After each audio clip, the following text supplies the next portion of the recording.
Welcome to Stays Crunchy and Milk. If you have questions or comments, we have multiple ways we can be reached. Twitter is, of course, the best way for those that need instant gratification. And the show's Twitter feed is at SKiMPod. SKIMPOD. Stays Crunchy. For the more patient amongst you, the email address for the show is podcast@stayscrunchyandmilk.com. Crunchy again being spelled with a K. Crunchy. Hey, feel free to give us a call at 216-264-6311. That's 216-264-6311. Stays Crunchy and Milk. We're available by Apple Podcasts, Google Podcasts, Spotify, Stitcher Radio, anywhere fine podcasts are available. And of course, at the website, stayscrunchyandmilk.com. Please rate, review, subscribe, and share wherever possible, including on YouTube, where we can now be found at Stays Crunchy, and over on Twitch, where we're still Stays Crunchy and Milk. Our personal Twitters are Tatum216, Lunchbox2099, The Real ODP.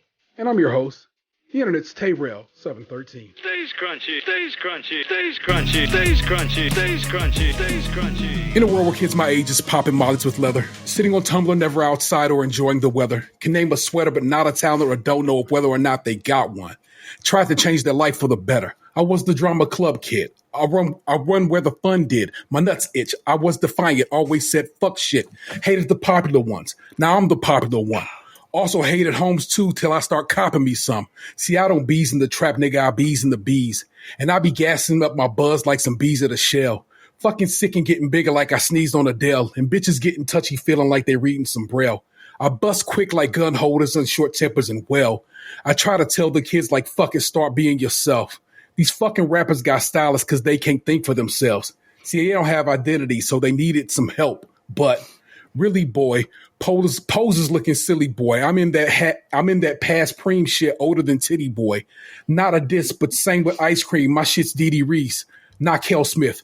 Transworld, page 64. Popping like oil ollie in the fire flames.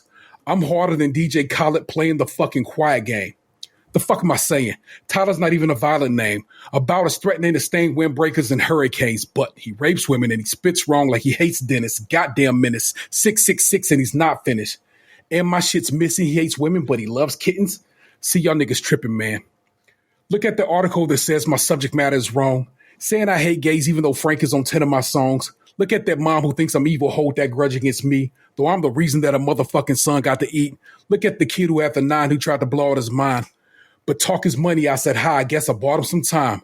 Look at the ones in the crowd. That shit is barnacles, huh? They thought I wasn't fair until I threw a carnival, huh? But then again, I'm an atheist that just worships Satan, and I'm probably why I'm not getting no fucking album placement in. MTV can suck my dick, and I ain't fucking playing, bruh. They never played it. I just won that shit for fucking ratings. Analog fans are getting sick of the rape. All the Tron Cat fans is getting sick of the lakes. But what about me, bitch? I'm getting sick of complaints. But I don't hate it when I'm taking daily trips to the bank. Oh, but no shit, who really gives a fuck what I think? My fans don't. They turning on me shit. They almost extinct. Fuck buying studio time. I'm going to go purchase a shrink, record the session, and send all you motherfuckers the link. Hello, welcome to it. This Stays Crunchy and Milk. It's episode 453. And no, we can't get you to St. Joseph's Hospital. That's good. I'm your host, the Internet's Tayrell713, and I'm joined as always by my best friends. It's Tatum216. hello. It's Lunchbox2099. submitted for the approval of the Midnight Society. If we sprinkle some pep in that bitch and let the fire pop up. And tonight we're joined by one of the stars of NBC's Grand Crew, podcasters from the Flagrant Ones network of podcasts, XOXO Gospel Kings, Carl calls his cousin, insanely gifted improviser, DJ, musician, LA Clippers fan before shit was sweet, and a fellow hat enthusiast. Give it up for Pascagoula, Mississippi's own Carl Tart Jr. Carl, welcome to the show, man. What's up, man? Thank y'all for having me. Thank you for being on. Thank you for So coming on. I'm Carl Tart II. Yes. My brother is Carl Tart Jr.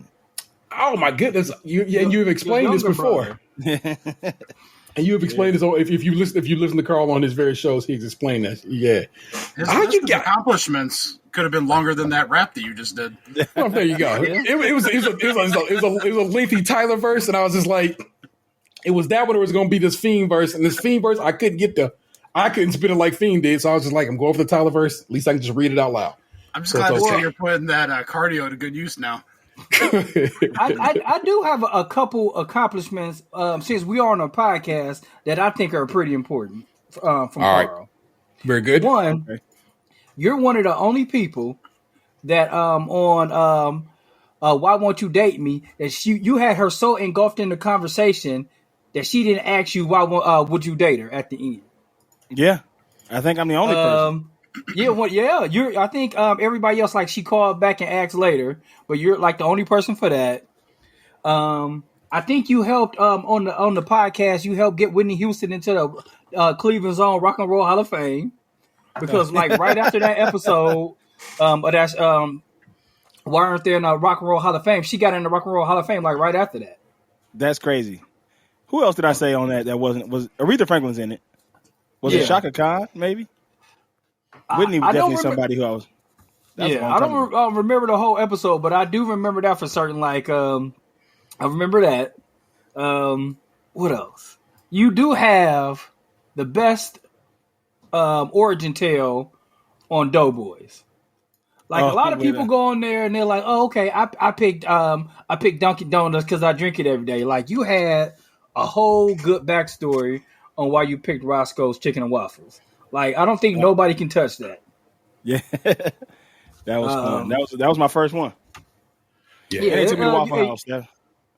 They just took John Early to Raising Cane's. Though I was mad about that. He didn't appreciate it. I don't feel like he appreciated it either. He did, and he kicked that out the Golden Plate Club by giving it a 3.5. Really? I mean, but he had a 3.5 experience, man. What you supposed to do? He did. No, then he gonna say at the end after he did it.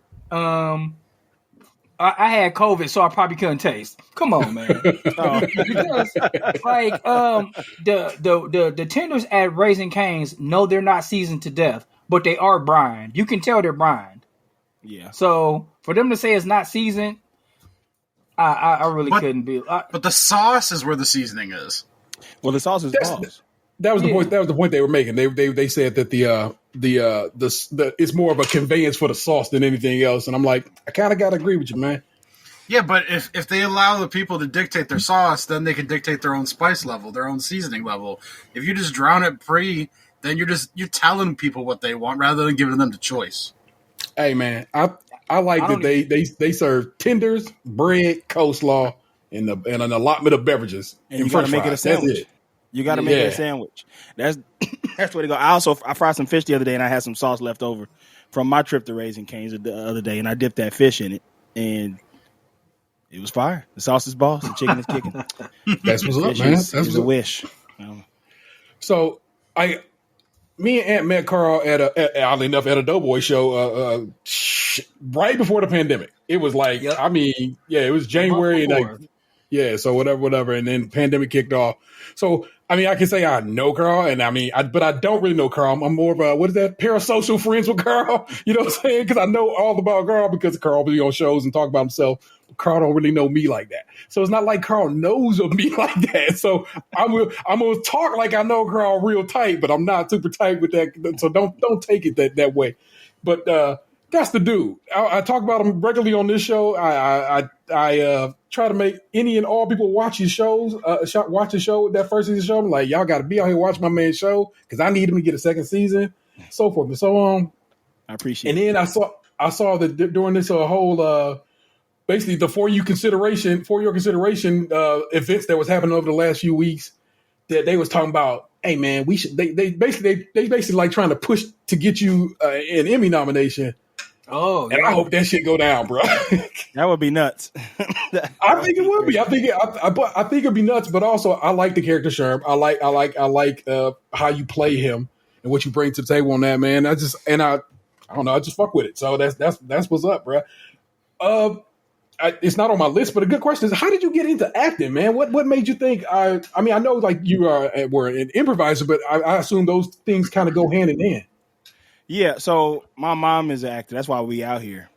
Okay. And so I kind of grew up in it. I did it a little bit as a kid. I'm sure y'all probably heard. You can catch me on a couple of things. Malcolm in the Middle, season 1. The first episode of 6 Feet Under, I was in that as a little kid. But I didn't like it. I didn't want to those was footsteps I didn't want to follow in from my mom. You know, I wanted to kind of create my own path, make my own lane. And also, the kids on set back then were already like in their actor brains, and they were just like annoying and not fun to hang out with. Like I was talking about Power Rangers and stuff like that, and they were like, "Yeah, I gotta call my agent," and I'm like, "I don't know what are we talking about here?" Like so, like it was. I kind of just didn't want to do it. It was taking me away from school, and school was fun still at that. Yeah. But you know how school is fun in elementary school. School don't get shitty until middle school. Yeah. But when I stopped playing ball in college, I was like, I didn't know what I was going to do with my life.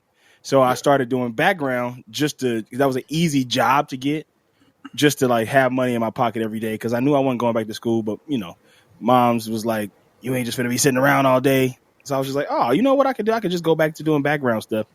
And when I was a kid, it was fun. Yeah. As an adult, it sucks ass to be a background actor. It really sucks. And you seeing people who you're like, you know, watching them perform, you're like, man, I could do that. Like real, like I could really do that. I know I could. It's in my blood. My mom's theatrically trained, Jackson State University alum, like theater program. She's all about that stuff. And I was like, I could do that. I want to start preparing for that. And then once I knew basketball was over and football was over and baseball was over, because I was trying them all at that point, I was like, maybe I could go back and do this. I know I haven't played in a couple of years. Maybe I can go back and do this. And I was like, man, this is all beyond me at this point. I just didn't have the drive for it. And I was like, well, what's been the other most consistent thing in my life my whole time besides doing sports stuff? And it was making people laugh. But at a certain point, you know, comedy is one of those professions that everybody thinks they can do and nobody thinks they can do. So I was embarrassed to say, even though I was voted class clown in middle school, I was voted class clown in high school.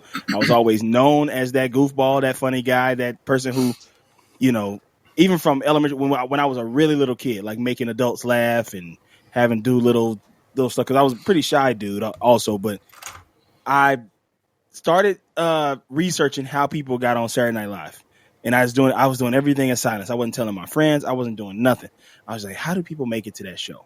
What do they do? I thought it was just all stand-ups. I literally did not know what improv was. And then I started seeing the Second City Groundlings, the Second City Groundlings, the Second City Groundlings. This is before I even knew what UCB was. And I was like, what are these places? And it was improv. And so I was just about to turn 21 when I signed up for my first improv class. And it felt like what I was lacking from sports, which was like that, like consistent, like, like support, you know, like I react better on positive reinforcement than I do negative. And sports is very much, usually your coaches are beating you down to try to get the best out of you, but that don't help me. Yeah. Like, I don't need you to coddle me, but I don't work well with just constant berating. Like, you always telling me that I ain't shit and how terrible I am. But when I got to improv, it was like all these white people just being like, man, you're so good at this. Like from day one. And they were like, so have you taken classes before? Have you been doing this for a while? And I'm like, nah, man, this is the first time I've ever done this ever. And they were just tend to have an eye for talent. Yeah. Yeah. Like they were immediately, everybody was so supportive. And of course I wasn't like that good back then, but for a person who was in level 1, they were just like, you have really taken to this. And I felt like I had took to it. And I got that positive reinforcement, and that made me want to be better and better and better.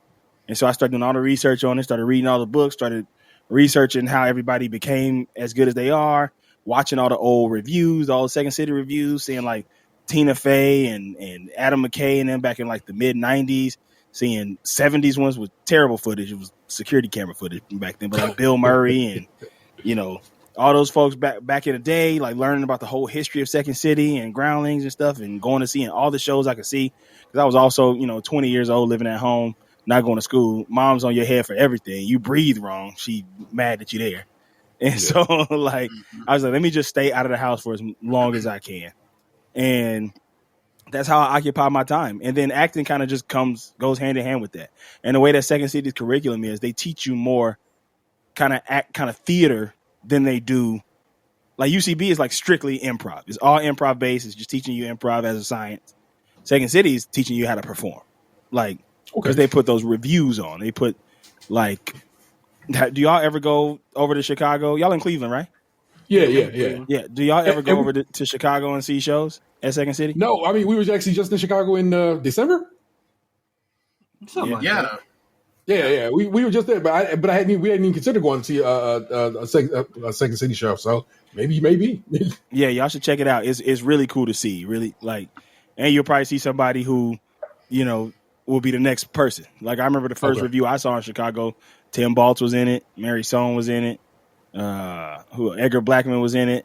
Katie Rich, who's a writer at SNL. Like it was like, and this is before they all, did their thing, doing the things they're doing now. Like Tim Baltz is a genius. Like, and I saw him before he even moved to LA, just in Chicago doing shows. So I kind of just like fell into it so hard, so quick, and stuff started to happen for me pretty quickly.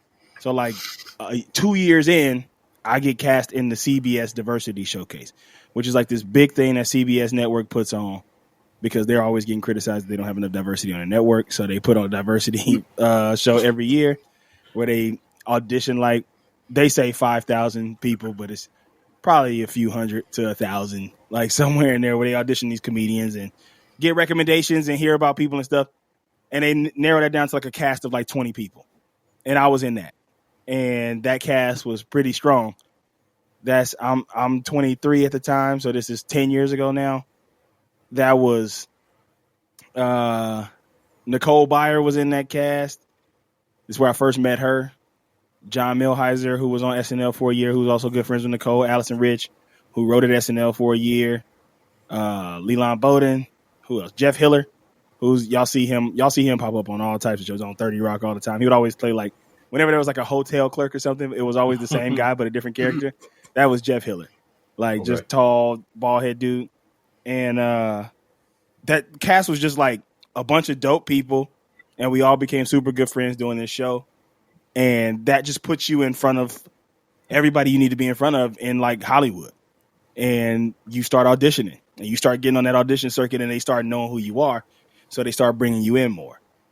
And that's kind of how the acting thing really drove at that point. I still had a job and stuff, but that was how like, going out, but it's the town of no. So even after I did good in that show, I'm auditioning and I'm not getting nothing. And I'm watching everybody else in that show who was in the show with me rise and rise and rise. People getting SNL, Nicole becoming who she's become, like, and yet I'm not getting nothing. I'm still working at the bar and like, like nothing is happening. I'm still just improvising at night and stuff. And so I go to Europe for a year to do a comedy job over there. But right before I go over there, we formed my improv group, which at the time was called White Women. Now it's called The Big Team. And that was just like basically like a kind of like a Voltron of all the black dudes that was in the improv community. Yeah. We had done a Black History Month show and was like, hey man, that was really fun. Colton Dunn put us all together and was like, you guys should do a sketch.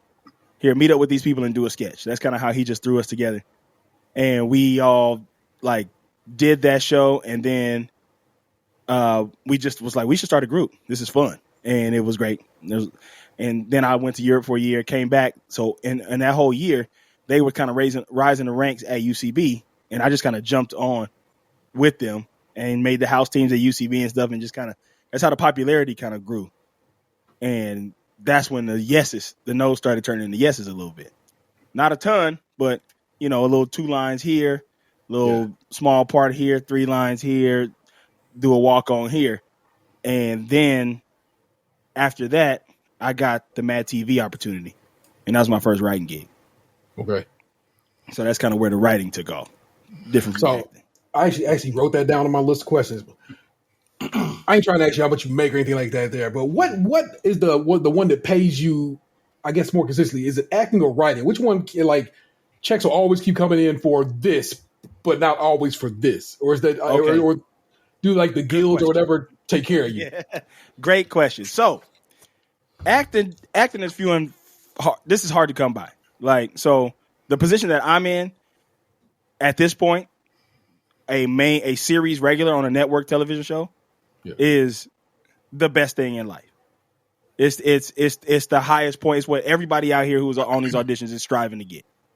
So I'm very blessed and thankful and grateful for that. But before I got here, I was in these writers' rooms because I got addicted to the consistency of a writer's room check. Because those are 27-week contracts usually, 30-week contracts. And you getting paid your rate weekly or episodically. Once you move up in the ranks, you get more money, but you only get paid episodically. So if you're writing on a series that has 13 episodes, you're only getting 13 checks, but they're more than the 27 checks that you would get as a staff writer. Okay. Still, when I got hired on Mad TV, that was a 20-week job, and that money was life-changing. That was the first time that I was getting a consistent check that was that much. And I'll tell you how much that was. It was a WGA base level staff writer variety pay, which is about $3,100 a week. Nice. And so that's not bad. And for somebody who was still living at home with their mom, like not bad at all. And so, and it just goes up as your level goes up. So like you start as staff writer, you go to story editor, then there's executive story editor, and then co-producer. So if y'all looking at credits from now on, you'll see two different producer titles. You'll see produced by, and you'll see producer. Those are two different things. Producer is a writer. Produced by is a producer. I still don't know what a producer does, but there are people who come to LA and is like, I want to be a producer. They say that they are the money people. I don't know what that job entails, but people come here and they go, yeah, I'm a creative. I'm a producer. And it's like, what are you doing as creative? Like, but I don't know. Somebody can break it down for me. Can't quite see it. Second question on there was, what does producer mean in TV, and why does it seem to mean something completely different in film? Yeah, so yes, exactly. So the level of producer that I'm at, when you see my name pop up as producer on Keenan, that's just a different writer level. That's just a different WGA classification. So now I've stepped into getting paid episodically as opposed to getting paid weekly. Okay. That's what that means. I'm not a producer of a show. It's just a writer clarification. I'm just a writer on the show. When you see supervising producer, consulting producer, co-executive producer, all writers. Just like and some people overlook this, but when you see story editor, executive story editor, that was what my name popped up as on Brooklyn Nine-Nine. It would say story editor on there. Okay. And that's another writer title that the WGA puts out. That's so interesting. And like I said, and apparently, and like I said, from what I've heard, film it's completely different. So I find that interesting. The producer means something, can mean one thing, but I was talking to my kid about it. My kid was asking me about it today. He's like, "What you gonna ask?" And I was like, "Don't worry, I got some questions." And I was like, "Producer on TV seems to mean people who are actually producing something. In this case, the written work." Mm-hmm. And so I think I feel good about that answer now. So I'm like, okay, cool. Yeah, but in film, usually that producer is somebody who's bringing in money.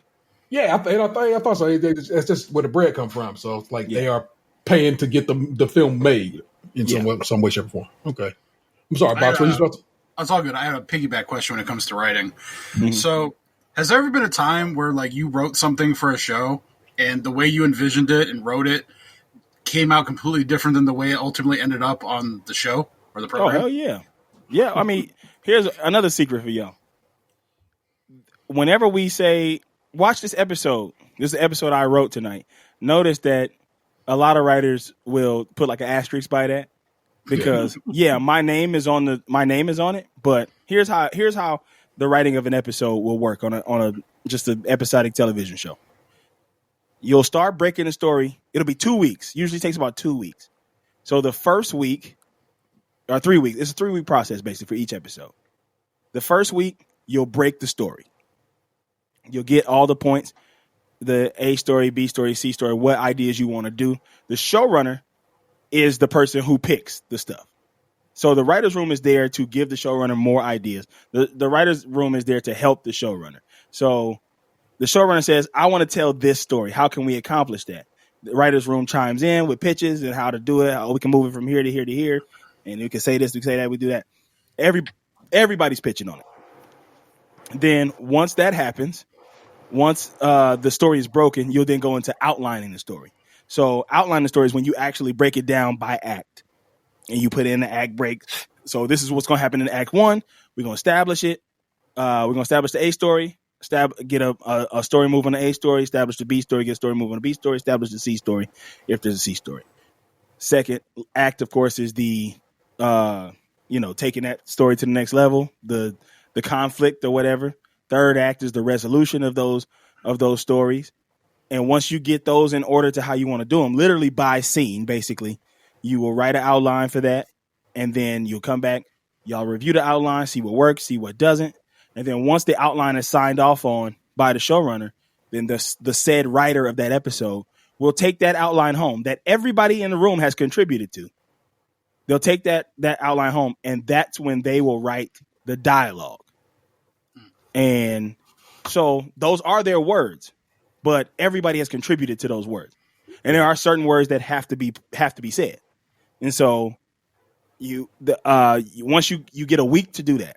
So the best time to get sent off on script is a Monday, because you had the previous weekend, and then you get all Monday through Friday off, and then the 2 other days in the next weekend, and then you bring that script back on Monday. And that script on most shows will get beaten to death. Not that the things are bad in it. The showrunner will just go, okay, now I want to beat everything in this. I like this joke, we can beat it. I like this joke, we can beat it. I don't like this. I don't like the way this fits. I don't like the way this flows. We're going to have to change the ending of the second act. We're going to have to pick a new act break of this. I don't like this. I don't like that. And it's not personal on the person who wrote the script. It's more just like mind changing, Mm-hmm. And then once that script is locked, and that's usually when you have to stay late in certain rooms, the night before a table read, because then you have to send that script off to the network. The network will then give notes on it, which always sucks. The more years your show gets, the less network input there is. But when the show is early, the network is beating it to shreds. And these are not creative people who are giving you these notes. So that gets the most frustrating, because these are people who are just trying to justify their jobs.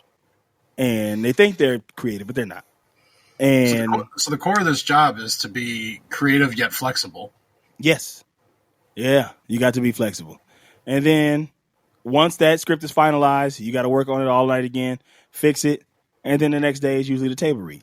And then the table read goes, and you gauge what people laugh at, what they don't laugh at, what they like, what they don't like, and then you, once again, go back and fix the things that don't work. And then by that next Monday, it's time to shoot that episode. And that's how that goes.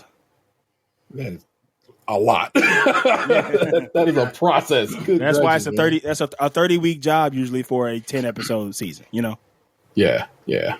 I saw this amongst your IMDb credits, and I was like, I gotta ask, man, did you write that Mary J. Blige commercial, or was that just IMDb got jokes? No, that was me. For real? Yeah. That's wild. Wait, not the real Mary J. Blige one. I wrote a Second City parody one. Oh man, the way they had that listed, I was like, did he write that chicken finger commercial? Because if he did that shit would have been insane. Let me see if I can find it. If I click off of this, I can. Yeah, you good. Yeah. Okay, so I'm gonna try to find it. Burger King, because it went viral. It was like my first little viral thing. I was like 21 years old. Nice. You can see a lot of familiar faces in this. Let me see here. Yeah, it's still up. So I'll send y'all. And so this is what I wrote, and this is back in like 2011. I'm like, why am I getting an ad? I don't, because it's not on my normal YouTube. I'm like, I don't get commercials on YouTube. What chaos is this? Man, YouTube forced my hand with that, but luckily they gave me free YouTube Premium for like 3 months the other day, so I'm experiencing the world of ad-free viewing. Oh shit, this sandwich is cool. It's the best.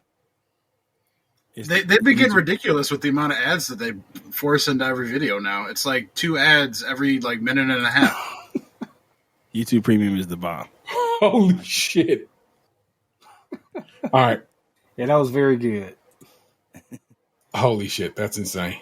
Yeah, that is brilliant. I will put that in your show notes, people, so you can watch that video. That's insane. All right, cool. Good. Now, see, we made sense of that. I was like, what the hell? Like, there's no way. It's like, I was like, yeah, old enough for that. There's 3 of them. Like, so Okay. you got to watch it. Watch them all. There's 3 different. Oh, it's March of 2012. Okay. Yeah, this is one of the. If you look in the basketball one, it's me missing a dunk in the back. Oh shit. I forgot about this.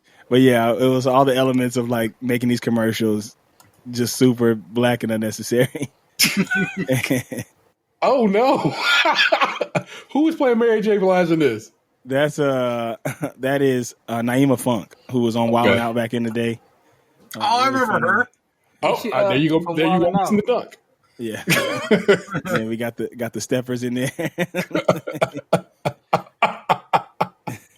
Oh no! All right, let's see this third slave run. All righty.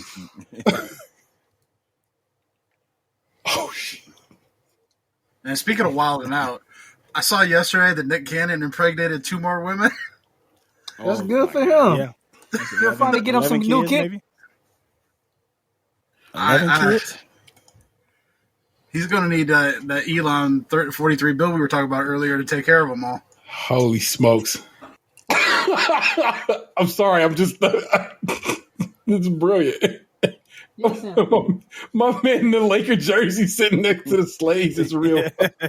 Oh my gosh, that is so good. This is more for me. So I know you've been DJing and stuff like that there, but in general, y'all dropped that EP. You dropped the Americana EP last year. Mm-hmm. I fuck with it.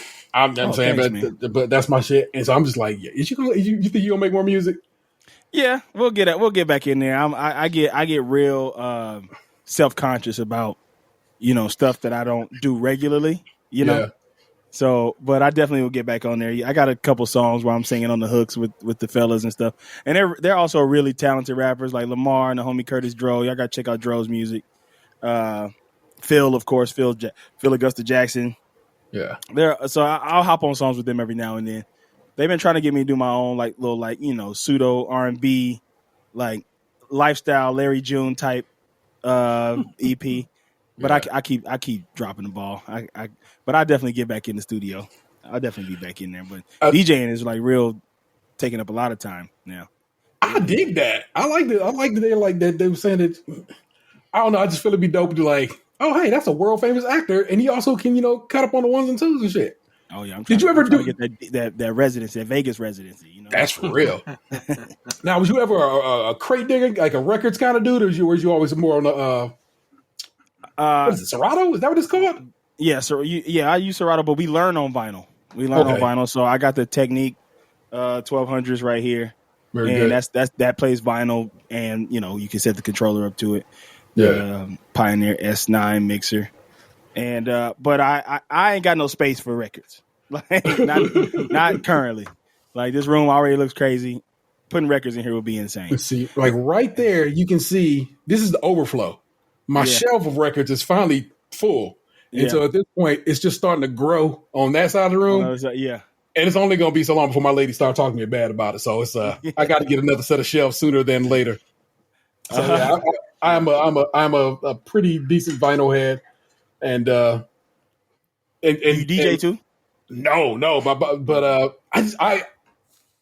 it was the ideal of DJing that got me into collecting records. Though I was like, one day I'll probably do that at some point. It's like just never came around to it. My buddy Chaffee, he went to what's the school he went to? It's a school out there. He lived out there in Long Beach, so he went to school out there to learn how to DJ earlier in the year. Beat Junkies? It has to be, yeah. And because there's Scratch Academy. There's another one, and then there's one I went to. I went to Beat Junkies Institute of Sound. I'm almost positive he went to Beat Junkies, and he did that course with them, and and though he enjoyed it, has still yet to buy a turntable. He's like, I'm gonna get to it, T, and I'm like, I know you'll get to it, but you ain't did it yet, Charles, you man. So, I immediately got into it pretty hardcore, buying all the equipment that I needed for the house. I got the Techniques, but I also have the Rain ones, which are needleless, and I got these just to get the feel because the tempo changes when you have the needle on it. The BPM doesn't stay consistent, but on the controller the BPM stays consistent. So if you playing a song at 95 on the controller, it's always going to be 95. But if you playing on the ones with the needles, it'll be 93.7, 96.1. You know, it's like bouncing up. Maybe not that deep, but like, you know, within a couple notches. Do you play the guitar that's behind you there? That's a bass. Bass. I bought that in the pandemic. Screen, so yeah, I bought that in the pandemic, and I can play by ear because I play keys, and so I can play by ear a little bit. Yeah, I can see the little bit of keys to your left there. Oh yeah, right here. Oh, but don't get me in though. How much can y'all see? Because I can't see that. Hold on, now what y'all see? I can't see that on my screen. It's just a rectangle. It's the base on the one side, the keys on the other. Yeah. But yeah, I play keys, and I started that when I was like 8 years old, and I picked up that bass because I was just like, man, I should just learn how to play the bass just to like, and it was on sale. Guitar Center was having like a sale on a decent bass for like $200. So I was like, yeah, I'll grab that just to sit in here and watch it get dusty. I don't ever touch it. There's just something about artistic people where like you guys are able to be good at so many different things. It's like a multi-sport athlete. I would never get on stage and try to play no bass. Put it that way right now. But I can pick it up and like if I'm like listening to a song and I'm like, oh, that's a pretty easy bass line. Let me pick this up and just see if I can just kind of groove on it because I can hear it by ear. And I'll do that a little bit. But as far as like me being like, hey man, can you fill in with the band tonight? No, absolutely not yet. I'm not saying that every artist is like the Bo Jackson of art. But like, you know, there's many people who've made it to the pros in one sport and the minors in another. You know. Oh yeah. Hey. Well, speaking of Bo Jackson, I know for me, I would like to know what shoe was the shoe that got you into sneakers. Like for me, it was the Bo Jackson and my mother not buying it for me. Mm-hmm. The trainer SC1. Can I add a B question to that too before you answer? Go ahead. Do you own any foam posits? I got no foam posit. I'll tell you a funny story about foam posits. One time when I was in middle school, I had like the biggest foot in my class. I wore a 14. And my friend at school was like, yo, Carl, we found a pair of foam posits in our yard that are a size 14. Do you want them? And I was like, yeah, hell yeah. And they were black foam posits. And I took them home and my mom ripped me a new one. Oh, no. Like, whose shoes is those? You don't be wearing nobody's shoes they found in the yard. We ain't broke. We ain't poor. You know, it's like going off on me about that. And I was like, yeah, that is kind of nasty. Like, whose shoes are these? But I did PE in those foam posits that day, and everybody's like, oh, shit. But then the dude that gave them to me, like, started, like, roasting me for it. Like, man, we found those shoes in our yard. Carl's wearing them. Come on. Like, bro, come on, man. Like, you was doing a good deed, and now you, like, roasting me for this? Come on, man. But as far as me, what shoes got me into shoes, honestly, bro, like, that story is kind of, like, telling of how I got into shoes a little bit, but, like, I don't know if it was a specific shoe. Mm-hmm. It was just the lack of shoes I had. Yeah. And so, because it was, like I said, my foot grew real fast. And my mom was like, I ain't finna be buying you shoes every month. So and it was the pair of Air Forces for the whole school year. My school starts in September out here. My birthday's in January. So usually I could, finesse a second pair around my birthday time, around Christmas time. And so I started school off. First day of school kicks. They look fresh on the first day. You wear them out by winter break. And then winter break hits and you ask your mom, beg your dad to at least, can you help my mom out a little bit? Oh, baby, I ain't got it. Like, please, dad, just help her out a little bit. So I need more shoes. She got me in a school with rich kids. Like, let me get some shoes, ma. And then usually get another pair by then. But then by that time, the whole school year is like, those are the two shoes you get. And you might get a summer pair closer to like May or something. But you can't ask for nothing tight. Like, you got to get, like, you got your Air Forces on first day of school. You got your Jordans for your birthday. That April, May pair of shoes is going to be like a pair of Reebok Classics or something like that. Yeah, not to mention, like, as I know a lot of people who are looking for certain shoes, and you can't find the coolest shoes in the size 14. No. Like I it's wear either 13s a lot too, though. it's either feast or famine. Either like you'll be able to find them because they're 14, or you won't be able to find them at all, or they don't make them because they're 14. I remember we used to be like the lick for one of my friends was the Champs Outlet because they'll always have the bigger size at the Champs Outlet, or that back wall at Nordstrom Rack. I was just about to say Nordstrom's Rack. Now, this is controversial, but I'd like to credit me and my homeboy Leonard for starting black people wearing classic Vans. Now Leonard's bigger than me. He's 6'6", wore a size 15 when we was in high school. I was his backup center in high school, or starting power forward next to him. He went to Nordstrom Rack we were both at the mall one day, and we had a little bit of money. I didn't have enough money for shoes.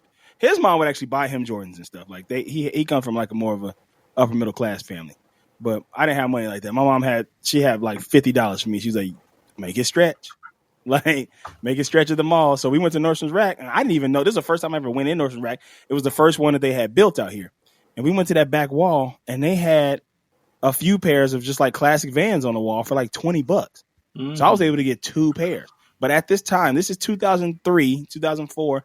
I'm a freshman in high school. This is a big step for a freshman to take, making a fashion statement like this, because black people was not wearing classic Vans at that time. We put them on. We go to school, get kind of roasted. Luckily, both me and Leonard are very funny, so people didn't roast us too hard. And so, because they didn't want to get roasted back. But like, we wore them shoes, and everybody was like, "Oh man, big risk with the classic Vans, like them white boy shoes, Cut to a year later, everybody's wearing them in LA, and then a year after that, got my Vans on, but they look like sneakers out of the Bay comes on. Now black people haven't stopped wearing classic Vans since then. But me and Leonard was the first two to have black people to wear the classic Vans. My children both wear Vans. You have probably influenced the whole generation. Yeah, like constantly out here. Every school year. That's they start the school year. They want to start with Vans, and then they'll go from there. I tried to do a similar thing in high school, but I went the other way. I tried to wear lugs and make lugs popular. Yeah, but unfortunately, that didn't take off. I got my Birdmans on, and I'm ready to walk. New Birdman lug. Yeah, I like when we used to work inside of the office, like I used to like exclusively wear like Vans like all the time because a lot of them, especially if you get a brown pair, don't look like sneakers that much. So I used to buy, and it sounds crazy, like I used to buy like 10 pair of Vans a year.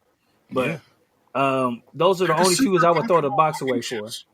What's that? They're super comfortable walking shoes. Oh yeah, they're very underrated still. Like I used to buy Airwalks back in high school, and I didn't even skate. I'm a slip-ons guy. So I got like all the dope slip-ons and the classic slip-ons, but that's my shit. Especially with some jeans. Yeah, I usually wear the authentic, the old school, and the Air. Yeah. Vans, and here's the lick too. If you buying 10 pairs, the Vans outlets, usually that back wall, because I can wear 13 in Vans, that back wall is usually like hitting, and they usually have a buy one get one half off sale.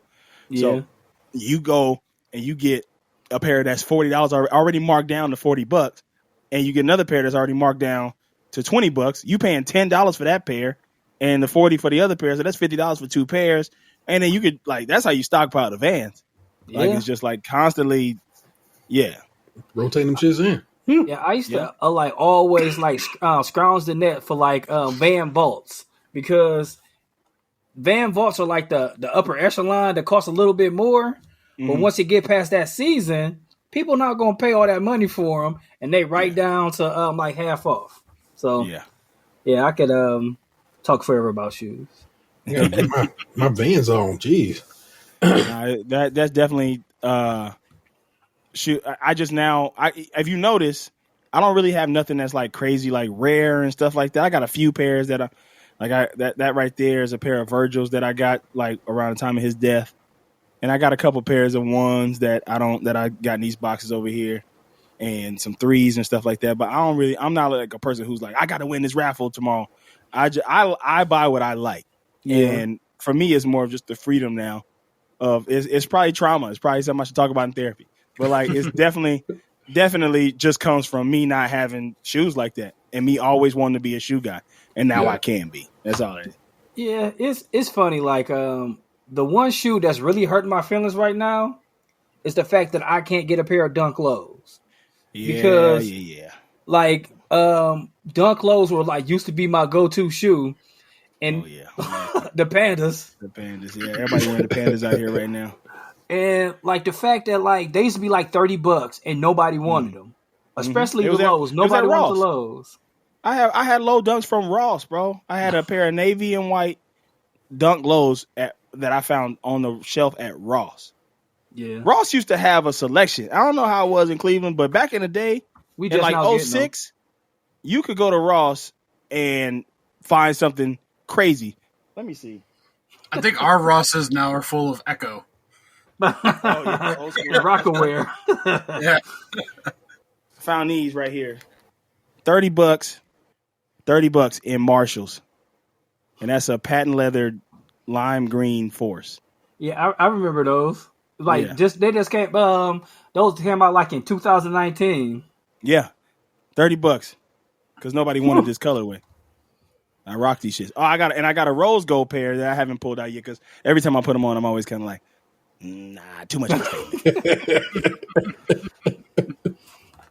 You have to wear them to an event at some point. See if they work. You get them to work with something. I got to wear them with like a suit or something like that. But every time I see them, I'm always like, oh, it's just a little too shiny.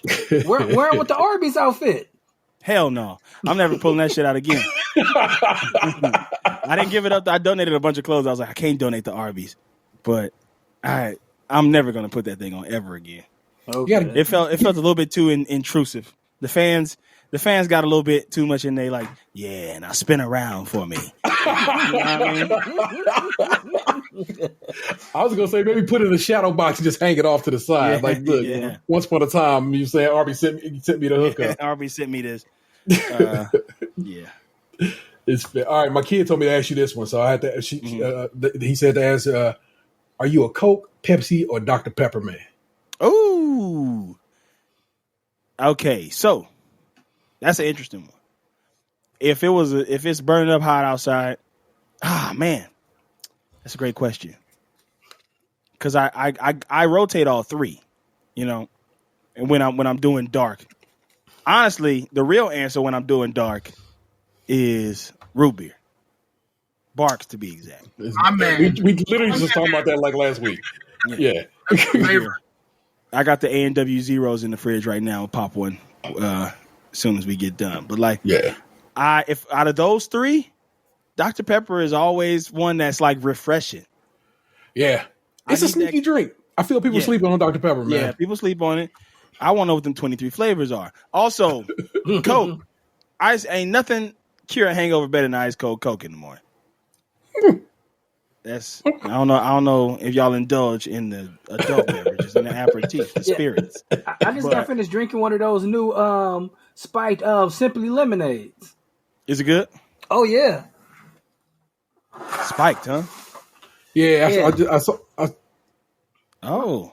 The camera ain't doing you a favor. The light got you, but I'm it ain't. I want one of them shits, man. I get what you're saying. Yeah, man. Was it? And it was hidden? Oh yeah, it was pretty good. How many calories is in that? Shit, I don't never. 170. So 170. Okay, so it's like a soda still. They got enough sugar because the White Claws is all the rage and people be bringing the White Claws to the party, but they just don't do it for me. I don't be getting. It stuck around longer. I want to get a little slizzed. Yeah, they stuck around. I want to get a little slizzed though. They don't do it for me. It's weird to me that became a thing, and now everybody. I mean, Topo Chico again. Simply everybody named Mama making lick it up versions of that. I'm like, did we really need liquor and everything? Did that become a everything? I just think it's more the norm. They want to have the liquor without tasting it. Yeah. I I don't drink all like that, but I like to taste the liquor when we do drink. I get specific liquors for that reason. I mean, back in the day, they had the crooked eyes. I did used to drink them crooked eyes. What's that? St. Ives had a fruit flavored basically beer. Oh, okay. So that was definitely 93, 95, like around that. It was some things back in the day. So yeah, but that used to be the little that, and then they came with St. Ives. No, was it Cricket Eye? Was the juice? Was the juice. Special Brew? Yeah, Special Brew was the alcohol one. Yeah. Cricket Eye was just like they was basically trying to get children to start drinking St. Ives themed products. And then by the time they're grown, they will of course be like, "Yeah, that's my brand. I'll drink that now that I'm old enough to have, or can convince somebody to sell me some alcohol." Was it a malted beverage like? Because when we first started drinking, it was Four Locos. Original recipe was all the rage. Yeah, that was when I first was able to drink. It's something like that. But when you have time, I know you're a big YouTube guy. Look up some of the Crooked Eye in the videos. They're amazing. Okay. All right, hold on. I'm gonna slide across the room right quick. I'm gonna pull something out for y'all. Hold on. Okay. St. Ives is definitely one of my favorite commercials. Like the Nate Dogg just hit the corner store. You know what I'm looking for. St. Ives. That was definitely a great time for liquor music. So that came out a few years ago. That's the St. Ives. All the commercials, and like if you like. Yeah, it's King T, Ice Cube, Ghetto Boys, Rakim, EPMD, DJ Pooh, Tupac, MC8, Nate Dogg, Scarface, Warren G, Wu-Tang Clan, Jay-Z, Yo-Yo and King T. Everybody and Mama basically did Crooked Eyes or St. Ives or a Special Brew commercial of some sort. Is the Nate Dogg song on that? Is that the Just Hit the Corner Store song? Yeah. You know what I'm looking for, St. Ives. Yeah, man. So that's on that album. I wonder is that on DSP? That's tight. I tried it. Snoop Dogg had a St. Ives tracksuit that I tried to track down like crazy because I wanted the shirt, the whole fit. Yeah, but I can't find it anywhere. I think it was like specially made for Snoop Dogg. But it's got that eye on it. Yeah, I got that forever ago at a record store day from my old record shop that is now out of business. But that's really it's one of my special ones in my collection there. What's that album called? It is literally called The St. Ives Bootleg. Includes rare tracks by, and it goes on from there. Yeah, I kept the sleeve on it, the plastic on it, so I can keep the hype sticker. You know what I'm saying? I've been trying to be better about how I open my records. Because I bought, what did I buy? Summertime. DJ, just Fresh Prince. And they was like, hype sticker still included. I was like, should I been keeping my stickers on these bitches this whole time? I didn't even know. I've been unwrapping records and but no. So now I get it. And I split them with a razor real fine, and I can get the record in and out. So nice. That's like wearing a new era cap and taking the sticker off the brim. Yeah, never. The sticker stay there, bro. Why would I do that? Oh my goodness! All right, this one is random, and it's actually the last question I have on my list of questions, and then we'll kind of roll into a regular old show unless y'all have something else. And that is, do you skip intros on streaming services? If you watching something on Netflix, Disney Plus, or whatever, and it gives you the option to skip the intro, do you skip the intro? It depends on which one it is. So I gotta watch Gospel Girl all the time now. I'm skipping that intro. I'm sick of that. That is logical. But what's the intro that I wouldn't skip? How you living? What? How you living? You can do what you want. The second season theme. Yes, is one of my favorites. I don't skip the Martin theme song when it was the Take Six. Martin. Oh, okay. I'm the man. Whoa. Yeah, I'll listen to that one. That one's on HBO Max, and they give you the option to skip that. I'll skip the first one. I'll skip like Martin, because I heard that just too many times. But the other one is still as a groove. Yeah. But yeah, those I won't skip. Family Guy I'll skip sometime.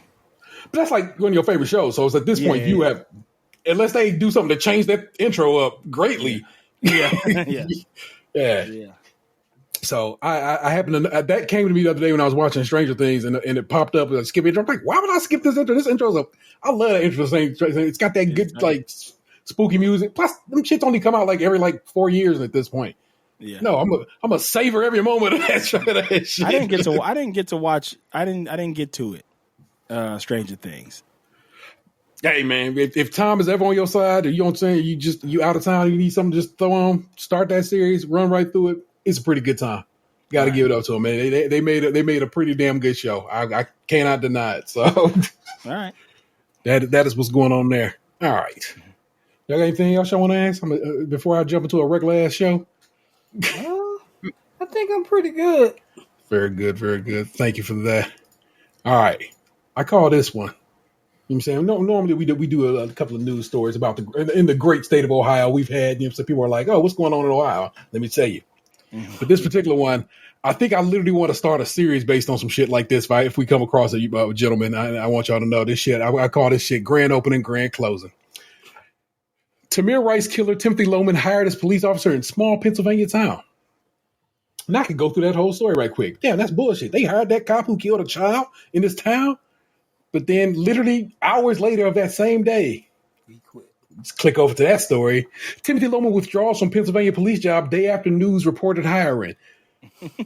This little nobody who should never work again, especially in the work of protecting and serving. Got that job, $18 an hour, which is real sad when you think about. I don't know. I guess he would have been the only cop in that town.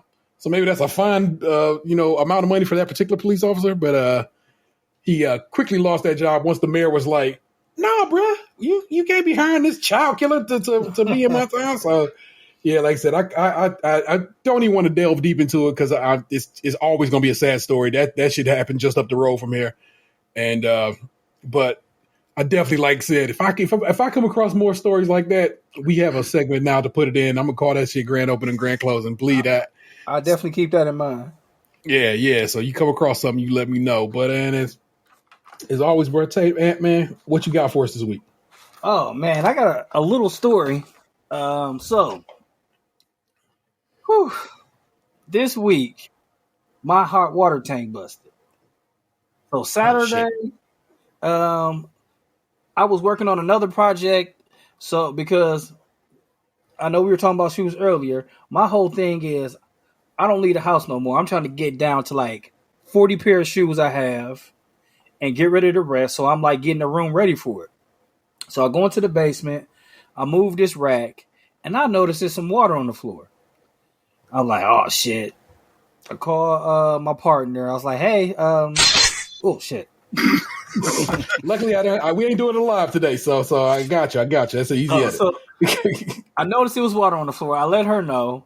And I'm like, man, it's just drip. The hot water tank started dribbling. Now, keep in mind, this is the 3rd of July. So they was like, no, we can't come out. So I looked up on YouTube what to fix. It fixed it a little bit, but it didn't completely stop the problem. So then we had to call a real repairman. They finally got to get out here, I think it was the 6th. It was Tuesday. So they came out Tuesday. And the guy was like, "It's these two problems. Either you can completely." It was it's a thermocouple, but that costs $900 by itself. Either you're gonna do that or get another tank. I was like, our tank was 20 years old, so I was like, no, it's 22 years old.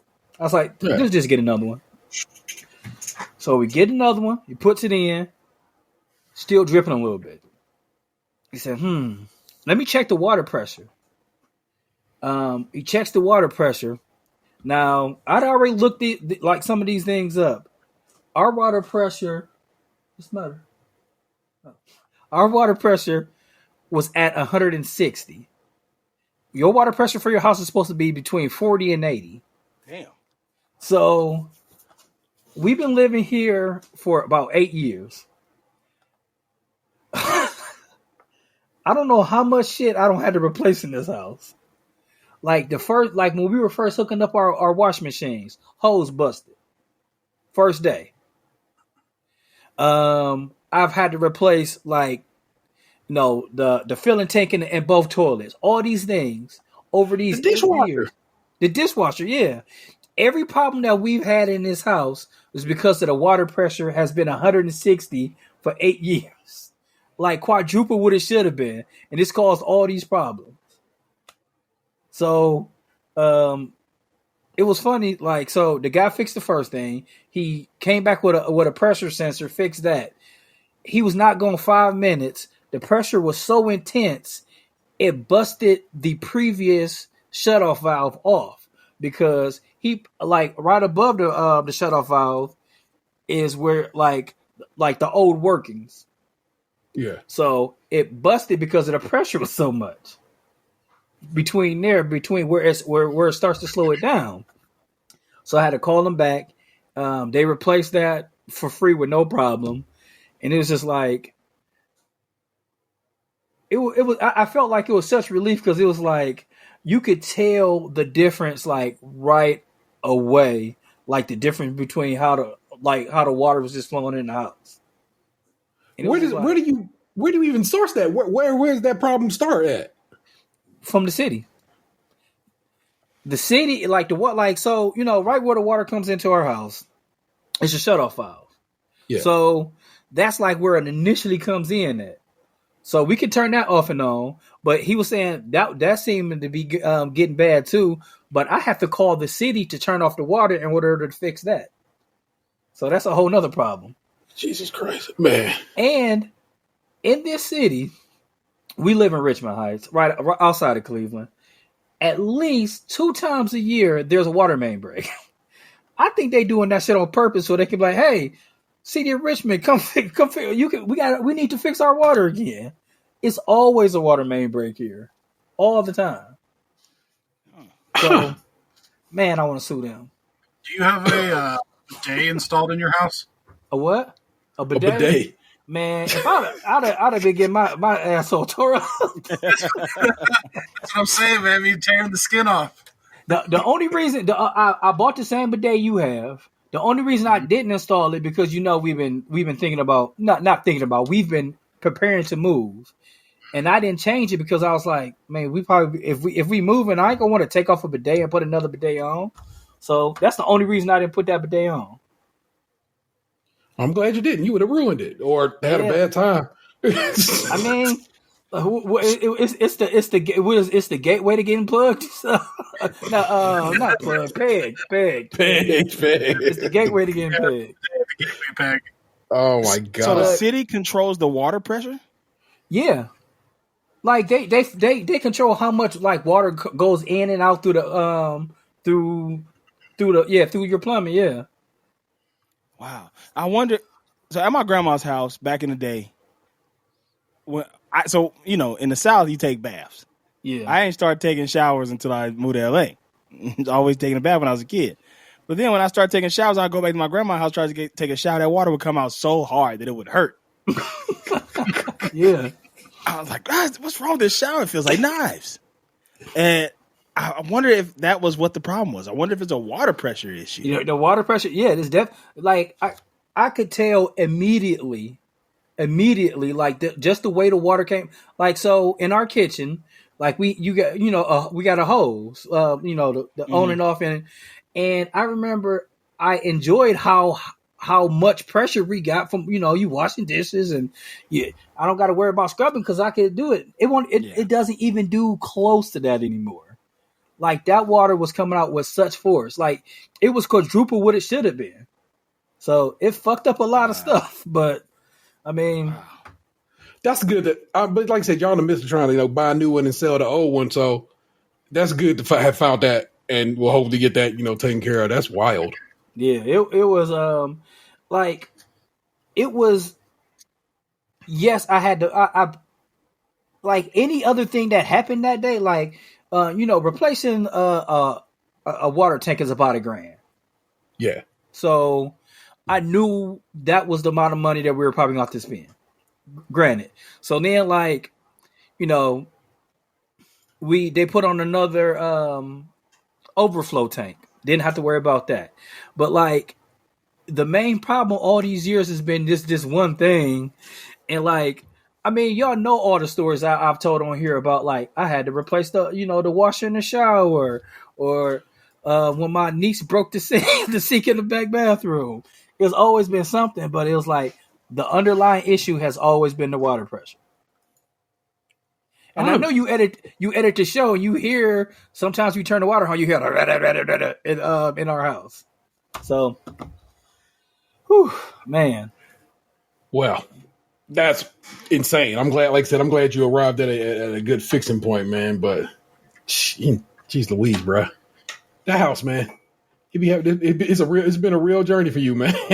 I mean, I feel like it's been a journey, but like, I think honestly, part of a generational wealth is not just like having money and like, but it's part of knowledge, like, right? Yeah. So when the guys were here and like when shit started going wrong, I knew the steps to do before they got here. I know, like, hey, when I shut off my main water, I know I got to turn on the water in the basement sink to let all the water out in the whole house. Or like the dude was like, when they had to rush back here when the off switch busted, he was like all the water, like I knew to turn the main water off. He was like, you would be surprised how many people would just, when stuff get messed up, just let it run until we get back, or let it run until we get here.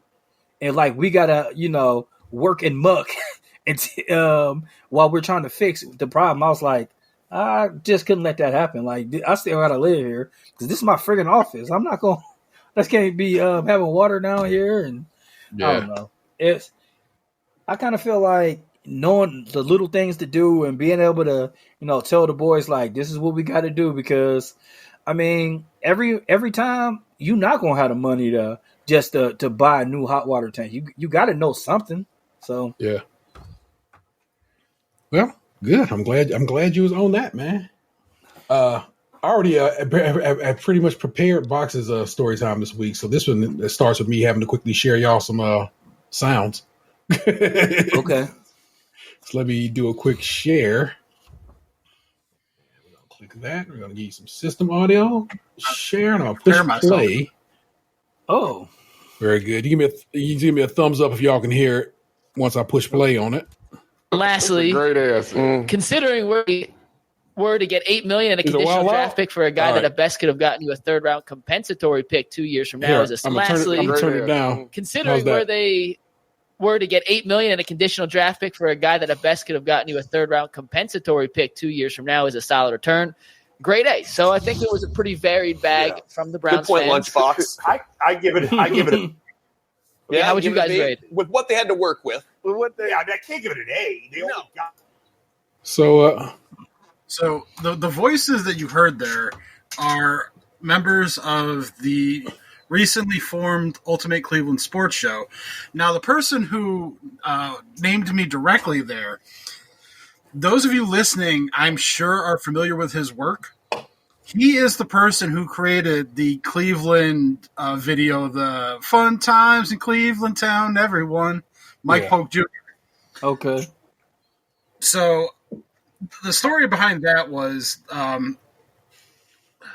like to interact with that show a little bit because I want them to succeed.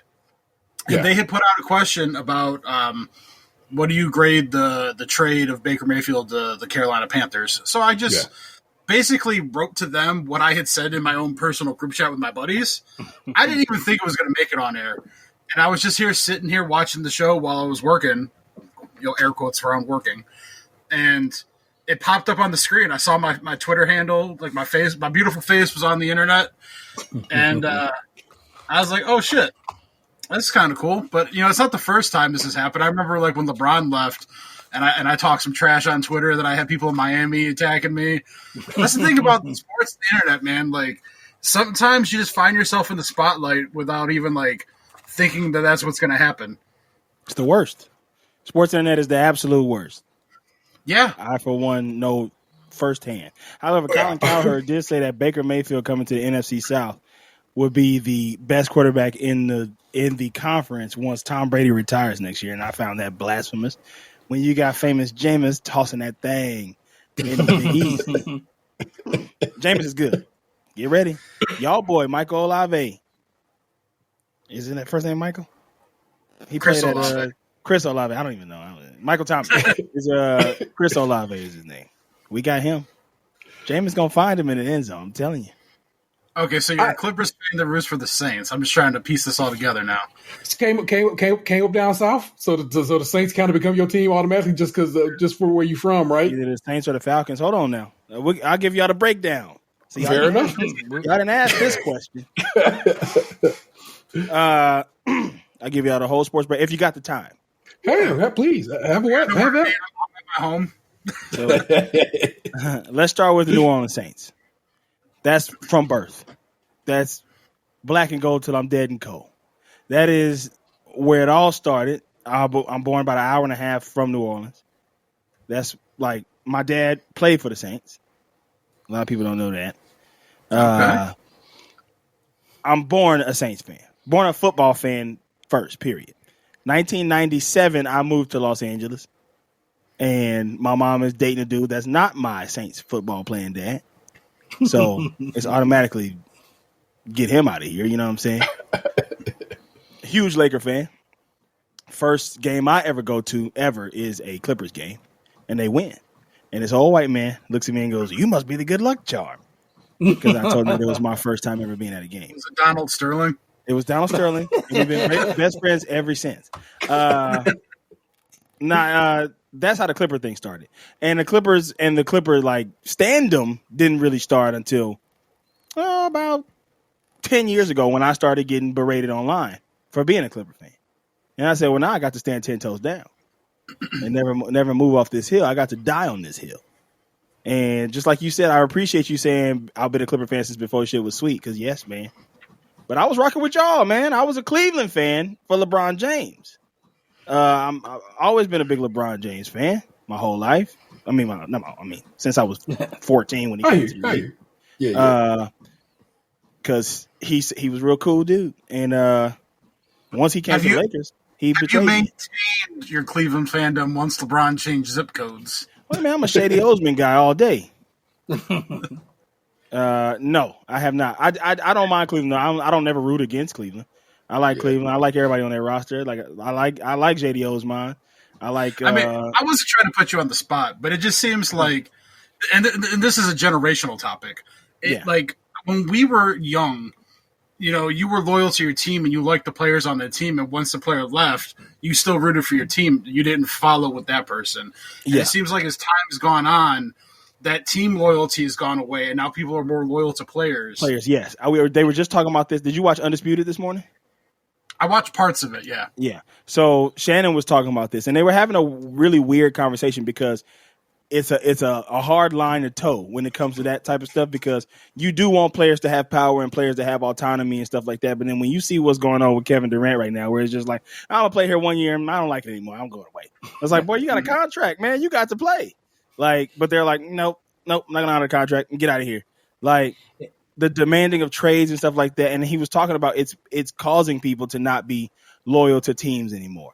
And I will also say with the advent of social media and how much basketball is a social media sport now. Like, yes. I don't notice it as much in football and baseball. Honestly, football, social media, I'd rather not look at because it's usually a lot of racism involved. Well, baseball doesn't even allow their stuff to be posted by anyone that's not an MLB account. They flag everything. Yeah. See, I wish the NBA did that, but it's making the game global and it's making the game very popular. So I get why they're doing that, but it's one of the reasons why I go so hard for the Clippers now is because I feel like it's my duty to represent for the underdog in Los Angeles. If I feel like you see the Chargers hat right there. I'm not a Charger fan, but I rock their gear and I don't rock great color scheme. Their jerseys are some of the hottest in the league. Probably the best in sport. Yeah.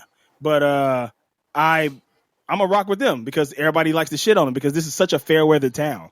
People don't support you unless you're winning. And I've been stepped on, battered and bruised over these damn old Clippers. And I'm going to continue to fight front lines. But with that being said, I'm all sweaty. Saints is my number one, like, bury me in a black and gold casket. I might even get the floor tatted Now that I'm getting tattoos now, but I did not continue to watch Cleveland basketball after LeBron left. I was I go wherever he go type of guy, but always rooting for the Clippers within that time. I knew that the Clippers were not going to be in the postseason during those years, so I got to root for somebody. Yeah, and LeBron is the guy that I'm root for. I'm not finna root for the light skinned gang in Oakland when they're playing against Ken James. To be fair, though, the Clippers haven't exactly had like lean years for the last decade. I mean, you had Lob City. Yeah, but I've been rocking full on. I mean, listen, when you're a Clipper fan, you know that something's bound to go wrong eventually. But I also think that that's like the beauty of sports. I feel like y'all as Cleveland fans can appreciate, rocking through thick and thin. But like, yeah.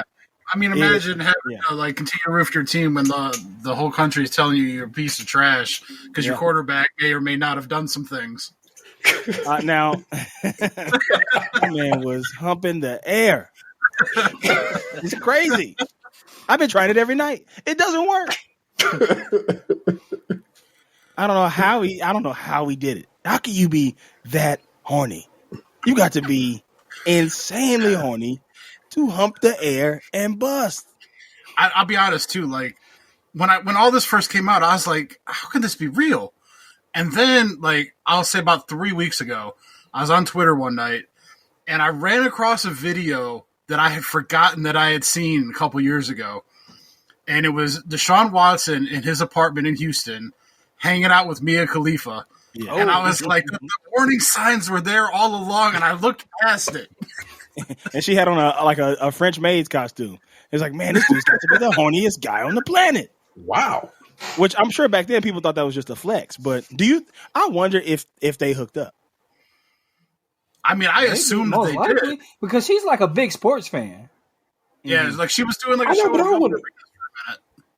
I don't want to assume that just because she's a fan. I mean, I don't know. Don't she got a sports show? There's a difference between being a fan and being in dude's home. Oh, I don't know. I was going to say I thought she had a sports show. Maybe she was interviewing him or something. But I never want to make assumptions. I'm saying. I don't want to make assumptions, but like she likes to fuck. I mean, it's already in the air. You know what else is in the air? His meat, because he's humping it. His meat. Listen, I feel for him in a way, not condoning his actions. But I really think in his mind, because he keeps holding strong to like, I didn't do nothing, non-consent. I didn't do nothing. But I think in his mind, he really is like, I didn't touch these women. I didn't say, all I did was hump the air. Mm-hmm. Like, not realizing that that's still just as bad. Like, they're not trying to see you hump the air and bust. Like they're still trying to do their job. Like, I know a lady who used to do, like she does waxing. And she doesn't do guys anymore.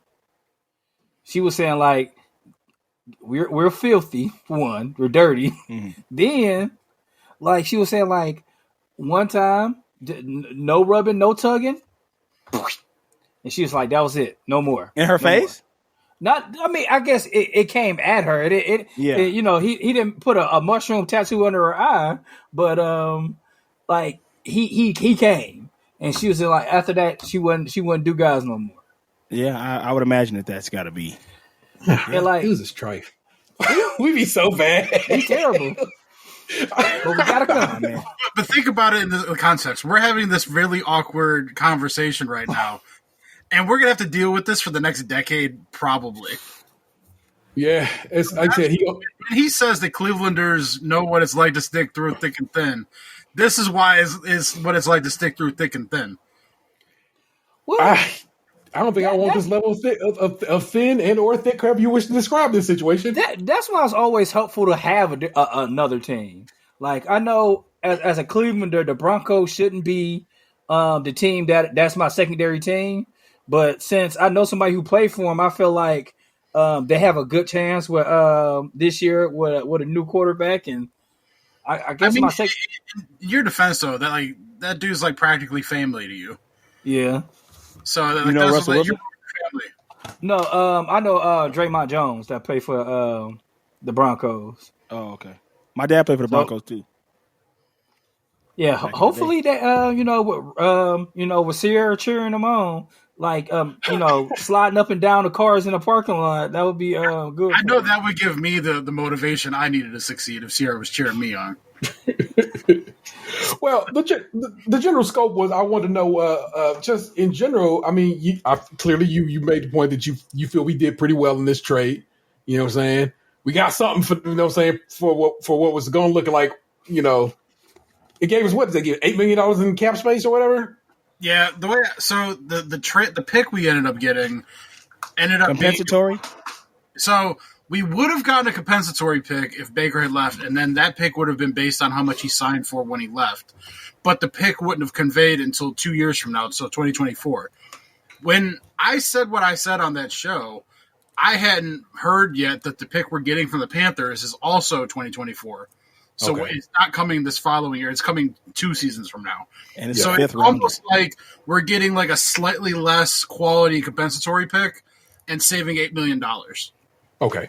But with the financials on the team right now, the $8 million is extremely important.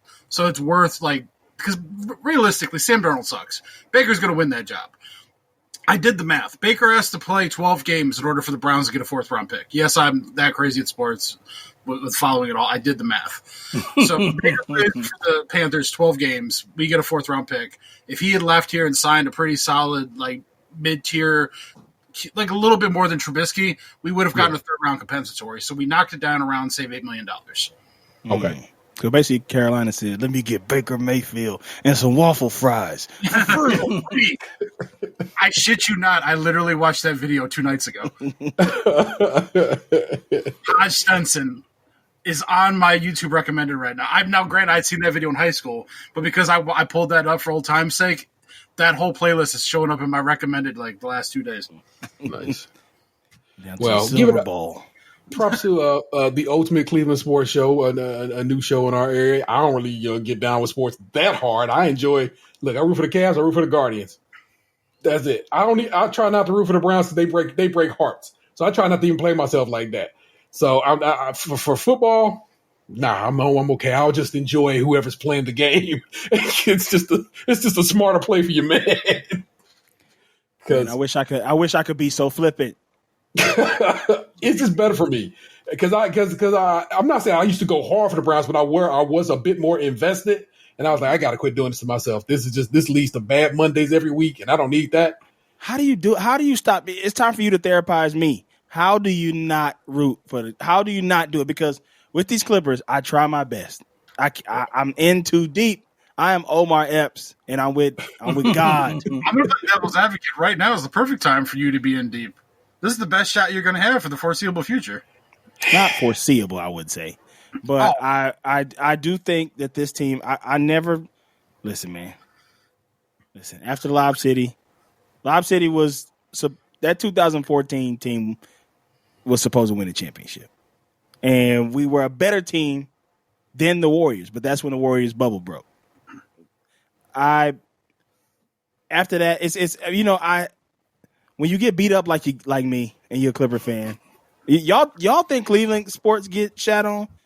Like, we share a city and an arena with not only the most storied franchise, but the media darling. Like, they love the Lakers fart and they're talking about it. That's why you guys need to get out of there. There wasn't Alan Horton Tucker farted today.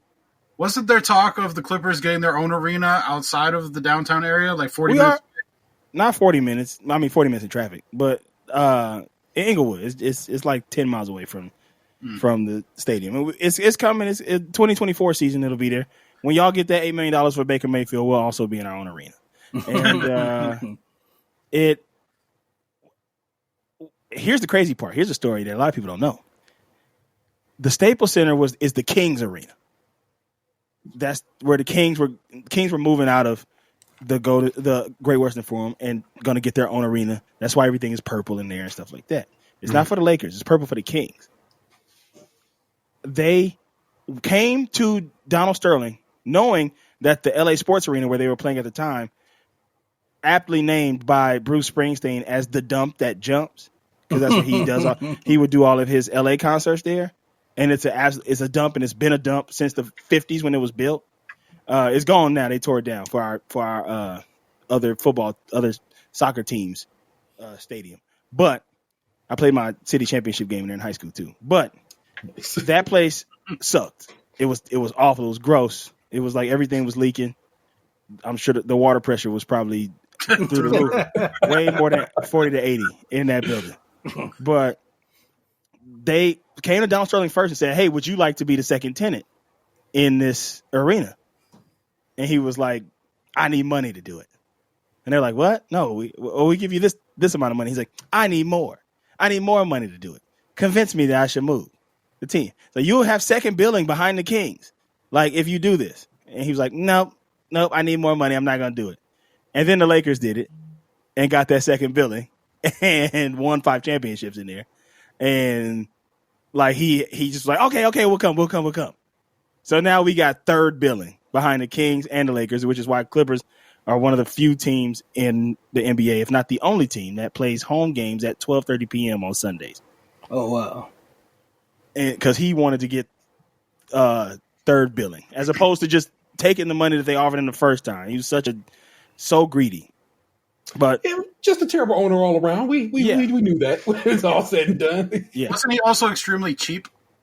Yeah. Extremely. He knocked when he first bought the team and he first moved to LA, he did that. He wasn't supposed to do that. He knocked all of the budgets down to like $100. So basically, people were like the scouts were having to pay out of their pocket for things. Trainers, like they paid the trainers, but the budgets of them to get stuff like tape and things like that. Basically, the players had to bring their own socks to the like. They had to he knocked the budgets down for everything, and I didn't understand this at first. I had to ask my friend recently, what is it that incentivizes? Usually, when a team is well liked, you're gonna get more people. I remember when I first went to that first Clipper game. It was empty in there, man. It was only the bottom bowl was full. The top levels were completely empty. And I'm like, shouldn't a contender make you more money? Doesn't that get you more money? It's like, no, because the league gets a piece of the television deals and the merch deals. So basically, it doesn't matter if you win or lose. You're still getting paid at the end of the year. Yeah. Mm-hmm. And I just now learned that. I'm like, so that's why he sucked all those years and did not care to win. Oh, yeah, it's the same thing like with luxury tax.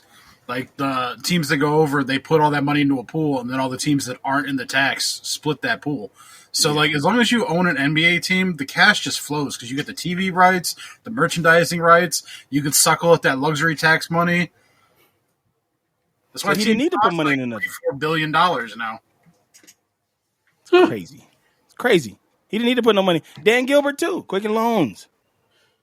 What is that building called now? The Rocket Mortgage Fieldhouse, correct? Mortgage Fieldhouse, yeah. don't like that. Once upon a time, that was the Gund Arena. Now, that name was awful because it just sounded like gonorrhea. But the Q was kind of sweet. You know what I'm saying? That was a hot little name that kind of made sense. You know what I'm saying? We you know what I'm saying? We got the rock. Holla. Yeah, but I don't know, man. Nobody in there throwing up the diamonds. They should be, but they not. Smell what they're playing. Oh my goodness. Well, we gonna keep moving, people. Y'all know what it is. We head on over to Reddit, visit the mean streets, am an asshole, and surprise, we already did that. But I'll at least read you the title right now. And the title for this week is Am I the asshole for not updating my wife about our baby while she was out? Am I the asshole for not updating my wife about our baby while she was out? Throwaway account. My wife, 27 female, and I, 27 male, recently had our first baby. He is currently 5 weeks old. I was on unpaid paternity leave for 3 weeks, but had to go back since we need the money. My wife is still on her maternity leave, so she's been doing all of the work with the baby during the day while I'm at work until she goes back to work soon. She's also breastfeeding the baby and only recently started pumping, so before that she was doing all of the feedings. Basically what I'm trying to say is my wife hasn't had a break. She really hasn't been away from the baby at all, not even for a few hours. Her friends invited her out for a few hours and she wasn't sure she should go. She was really reluctant to leave the baby, but I encouraged her to go. I just wanted her to have some time to relax away from the baby since she's been doing such a great job. She agreed to go. I was determined not to bother her at all unless it was an emergency. So I just put my phone on the charger in our bedroom and hung out with the baby in the living room. I think we had a good time. Or at least as good a time as we could have. Little man doesn't do all that much yet. Well, my wife came home an hour earlier than she was supposed to, and she was crying. Apparently, she had messaged for an update, and since my phone was in the other room, I didn't notice. Now she's really upset. Now she's really upset because she said I scared her. I didn't mean to do anything wrong. I just wanted her to be able to focus on having fun with her friends. Am I the asshole? No, you're not the asshole. You're a rookie dad. And rookie's going to make mistakes. She's a rookie mom. Rookie mom's going to make mistakes. It's what we do that first time around. There's a lot of shit we have to figure out. That's why the second one is just so much breezier. And it's probably why my man Gabe can have 4 of them motherfuckers without it being an issue. Because once you do, like, once you're done 2, I would think anything after that is like, who cares, you know? I'm gonna stop you there. I'm gonna tell you this. I have a 5-year-old and a 7-year-old, and anytime my partner goes out, I still get phone calls. I still make sure I have my phone in my pocket because she still wants to give me directions like they're babies sometimes. Not necessarily directions, but I hear you. Check up on them. Like they eat. Yeah, probably. Anthony can go get his own stuff to eat right now. Like, does it ever make you feel insulted as their father to like have their mom be like, you know, checking up, be like giving you instructions like you ain't been there this whole time? I feel insulted, but that's just me. I probably shouldn't. Vanessa, who in this situation is a step parent, be on my shit like that, and I get offended. Yes, I'm offended. Like you have to know I've been here the entire time, and I know what I'm doing. But they don't. They don't because they have been taught their entire lives that we're a bunch of morons who would never know how to do anything. I'm not. I wouldn't say that. I would say that it's just. I don't know. And it's, I don't even say it's like a level of care thing or anything. It's just she's naturally concerned. Like, she's naturally concerned about them. Is like, because I'm not going to lie to you. When I go out and do something, unless she call, I'm not checking on them. I'm pretty sure, like, if something bad happened, that's when I'll get a phone call. Or because I'm more of when things go on, I am like, I'll take care of it, and then after it's over, then I'll call you. We had a fire in the backyard. She was pissed off that I didn't say, "Hey, baby, it's a fire in the backyard. All right, I'll call you back." How can I do that without trying to put out a fire? So, I mean, yeah, it never stops. So, when y'all have y'all other one, it's still gonna happen. The same thing's still gonna happen. That's always gonna be their baby. I don't think the person's an asshole. If that didn't come across in my answer. Oh, I trust as much. This person did provide an edit, and it says, "Thank you for all the comments and advice. I kind of feel like an idiot reading them because this probably should have been common sense. I will definitely keep my phone on me in the future, and I will make sure the two of us communicate better in the future about expectations when one of us isn't home. When I'm at work, my wife sends me little updates and pictures throughout the day, and I love them, so I don't know why it didn't occur to me that she would like the same." Come on, bro. That's without me having read that. But were people calling him an asshole, or were they being kind to him? Let's go. Let's take a quick look. This says, "Not the asshole. 5 weeks. Her first time leaving the baby. Her hormones must be off the charts. That said, I'm glad you tried to give her an uninterrupted break to go be an adult with her other adults. Perhaps this needs to be an explicit conversation regarding contact needs when one of you is out of the house. Your first time parents, after all. It's trial and error. Good luck, congratulations, and keep being solid parents." So I don't think anyone was going to... No, everybody's saying not the asshole, and... let's see. I was only asking because the first one you read kind of was like towing the line, like they may have called him an asshole for not having his phone on him, but then was like, it ain't that big of a deal. So I was just curious. And then all of a sudden it'll appear in the show and you'll be like, "Oh, hey, that happened." It's a good time. We don't got another one to do with Carl? I did not pull another I'm an asshole, but I will gladly snatch one right quick. Let me head over to the old. Is T an asshole for not pulling, and am I the asshole? You know what? This immediately seems like a good time. Nah, that's a bit lengthy for my taste. May come back for that one later. I'm trying to find one that's like, kind of reasonable. And right now, the Am I the Asshole is not being reasonable. And also, way more wedding ones show up than y'all would ever know. It's constantly somebody seem to be the bugaboo. Yeah, people be having a fit about that. I don't want to put too much pressure on the team this year, though. By the way, what we were talking about, you said it's our best chance. We are very deep. There was an article that came out today that said, do they have too much of a good thing? And it's like, no, because one of these guys is going to go down. So we need all these extra bodies because we're going to need them to play well for at least probably 30 games this season. Well, we're going to have to rest PG, Kawhi, and John Wall at least 30 games. Well, like when I said that it's your best shot is now, like right, I would say you got this year, next year. These are your two best shots. And because Paul George isn't getting any younger. No. And the Oklahoma City Thunder owns your soul for the next decade. Not the next decade, just through 2026. Why is that? That's only 3 years. We gave a lot of picks away for Paul George, which I after seeing what Rudy Gobert got, what they did, and kind of making sense of that trade. Also, Paul George got us to 6 games of the Western Conference Finals last season. Paul George is the most disrespected player in the NBA. I used to not think very much of Paul George. I thought he was extremely overrated, like in his Pacer days. Then over the last few years, he's kind of turned my opinion around. Not that my opinion matters to him in the eighth or for anything, but he used to be a choker. I felt like he was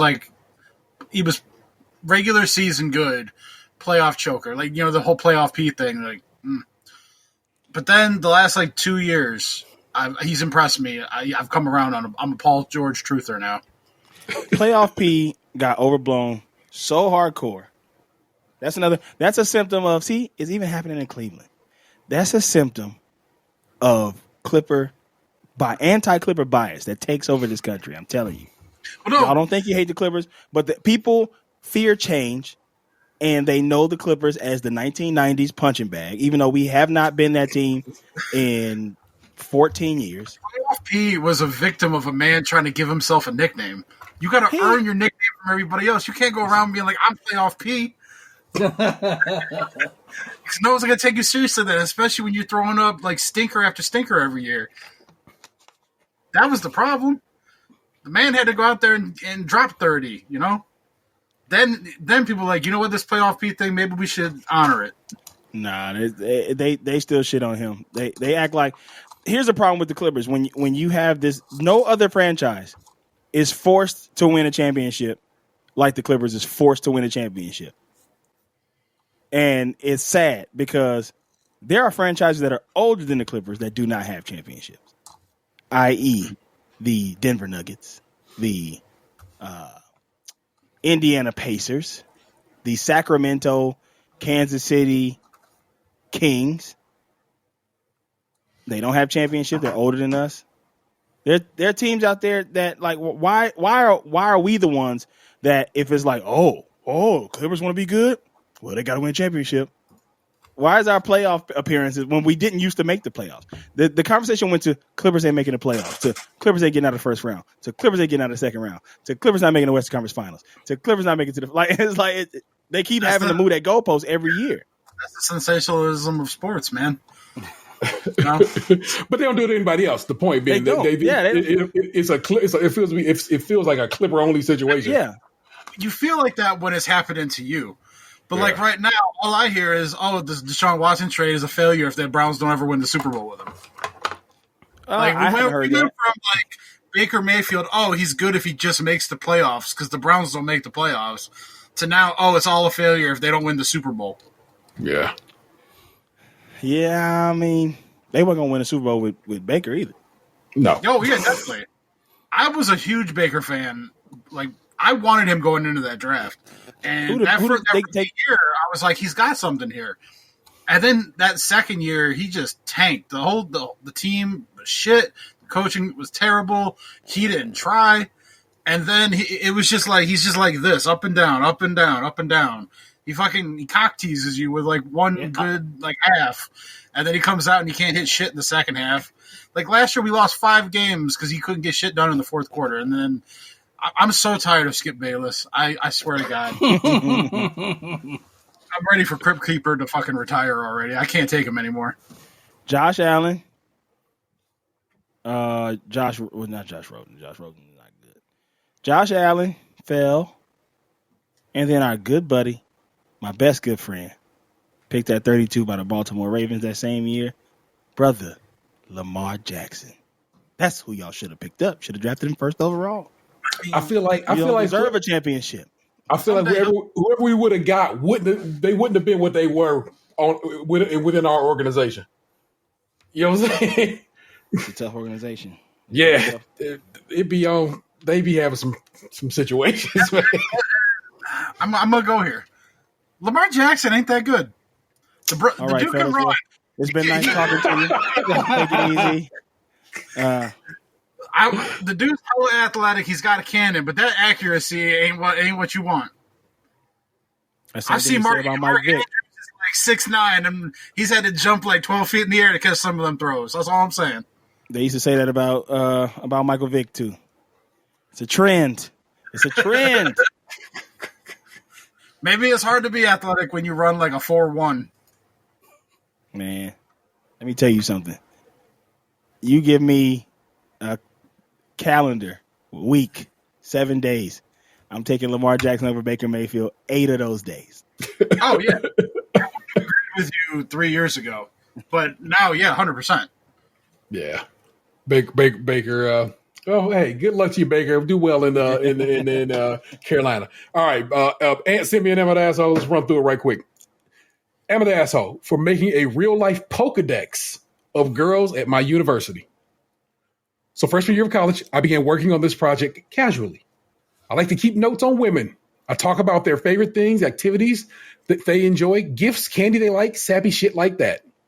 I suck at remembering things like that, so I decided to keep a spreadsheet. Eventually, after getting a handful of entries, I offhandedly mentioned it to my friend group. One had the idea that I shared with them so we could all keep new entries as they caught different entries. So this expanded further. Right now, about 40 guys have access to it, and it's mainly the guys in my frat, and the women featured are girls from different sororities. We also added more information such as like where you should take them if you really want to impress them. We don't keep the information for any nefarious or scumbaggy reasons. No, sir, we disagree. Just to keep us in the know what to do if we want to impress certain girls. Like the original idea was just to keep information like favorite color, so I didn't ever forget their favorite colors. Now it's helping a lot of guys. Somehow a girl who was on the list found out and she was pissed off. She was eventually able to trace it back to me, so I assumed someone who was simping for her. My folks should have never been taught that word. I want y'all to know that shit. Hey. What's simping for her snitched when the Pokédex wasn't making the girl like him. So she's pissed off and she made it out to be a guide to hooking up with women. When it's most definitely not that. It's just to make impressing them on dates easier. That's it. She made a big deal of this, telling so many girls around campus, and now they're all saying that by the start of fall semester, none of them will be visiting our fraternity or going to our parties. Now all the guys are mad at me when I'm not even the one who told the girls about the list, and they were all using the list. I also think it's unfair to say the list was all about sex when it wasn't at all. Am I the asshole? This shit sounds like something a college lacrosse team would do. I mean, it sounds like the start of Facebook, honestly. Holy smokes. He added this. I'm not a stalker. There's no information in that could have been used to hurt someone, only to have a better date. And it isn't about sex. I never used it for just sex. You're right, Ted Bundy. Mm-hmm. Bruh. That's pretty wild. I don't know about that one. Yeah, I'm gonna go ahead and yeah, you're right. That is kind of what kind of the story of Facebook was, that they was rating chicks, right? That was what that was about. Yeah. So my man thinking he the next Zuckerberg, but he did get caught out there. I got this idea for this brand new thing. that has been done already. Yeah, I'm gonna call you the asshole. All of Reddit seems to agree, so I don't even have. Oh, there we go. Got a glow in the dark comment. You know, if we find a glow in the dark comment, we got to read it. This is from Sarah Dwin. I don't know how to pronounce this guy's name, so we're not going to attempt to. Okay, let me see if I can explain this. Imagine you're a girl. Imagine talking to a guy, maybe going on a date or two or whatever, and he seems nice. You two get along and seem compatible. Then you find out that all those nice things he did was because he had access to a database of information about your likes and dislikes and other information. Not only yours, but a bunch of other women's info too. And not only that, but loads of guys have access to this info. Now, as a girl, you are hyper aware of the danger of sexual assault, stalking, etc. Quite probably you have a female friend and her family with traumatic experiences regarding this. One of the few ways you have to keep yourself safe is to share information about yourself wisely. And suddenly you realize that tons of guys you don't know and do not trust, have had all this information about you to try to win you over. That is fucking terrifying. For what I hope are obvious reasons. There is plenty of other things wrong with this. You've basically set out a goddamn menu of women for men to pick over and choose from, describing it as a Pokedex. But hopefully this might give you somewhere to start. You're the asshole. Delete the database immediately. Your convenience does not trump women's safety. Ta-da. Can't help but agree with that. Yeah, so yeah, you're an asshole. Jesus Christ. What are you even thinking here, man? Good Lord. All right. In the realm of entertainment this week, gentlemen, I'm caught up on Miss Marvel. I finished Nick Hornby's A Long Way Down, and once again went through Nick Hornby's High Fidelity because it is my favorite book, and one of my favorite books. And it was good to hear it one time. I listened to it this time. It is good to listen to it again. It's a really well-read book. It's also one of my favorite movies, as y'all know. I fuck with High Fidelity. It was good to listen to it. And I beat Assassin's Creed Origins. So I actually finished that game off, which was not my intention when I started it, but there you go. It was free on Game Pass, and it was a good time to be had. What y'all watch this week? Or play or read or do anything? I inadvertently partook in the Ultimate Cleveland Sports Show. I have not watched Miss Marvel. If we weren't doing this at this very moment, I would currently be watching Miss Marvel and The Boys. Yeah. Okay. So I put that on the back burner. Other than that, all I did really was watch AEW. Okay. Very good. I started watching The Chi. I'm hate watching that this season because it seemed like they dig themselves into a hole after they like write off or kill off one of the people that's on the show, and then the first 3 episodes is like, yeah, let me explain why this person quit the show, and but I still watch it. I've watched every season so far. I've been watching Loop. What else? I finished. I look. Before I forget, I did actually watch one thing, and it actually ties into something Carl said like way back at the beginning of the show. I watched a CBS show that had a black man as the lead. And that show is Evil. I don't know that shows. I don't know that work. So it's got Luke Cage as the lead. Oh yeah, I want to watch that. It's on the Paramount Plus. I gave you access to, baby. I'm on the last episode of season 2 right now, and then there's like season 3 is currently airing, and I think like 4 episodes are up on Paramount Plus right now. I've been wanting to watch that. I have to get out and watch because I'm pretty much out of stuff like to watch. I can start P Valley. I watched like 1 episode of that, but my kids are home during the day now, so you know, watching P Valley ain't really gonna be working out, right? You know, even though that show is highly entertaining. Yeah, there's some stuff that they like do in the second season that I'm like, wow, like a network show went there. Cool. Okay. Fair enough. And I watched. Oh, my bad. No, go ahead, Carl. I've been reading the book Music is History. We're listening to it by Questlove, which is very good. Check it out. Also, I've been watching. There's a series that they have on the SB Nation Secret Base channel called Dorktown, and I watched a whole history like hour episodes each, like 7-part hour episodes each of the history of the Atlanta Falcons. Oh, And it's super interesting. I hope they do it for almost every team. The teams that I mean, I don't like the Falcons. That's our biggest rival, but I respect the Falcons because they have sucked for years too, just like the Saints have. I have to root against the Falcons because one of my friends is a Falcons fan, and we don't want him to be happy. Watch that doc. They aren't happy.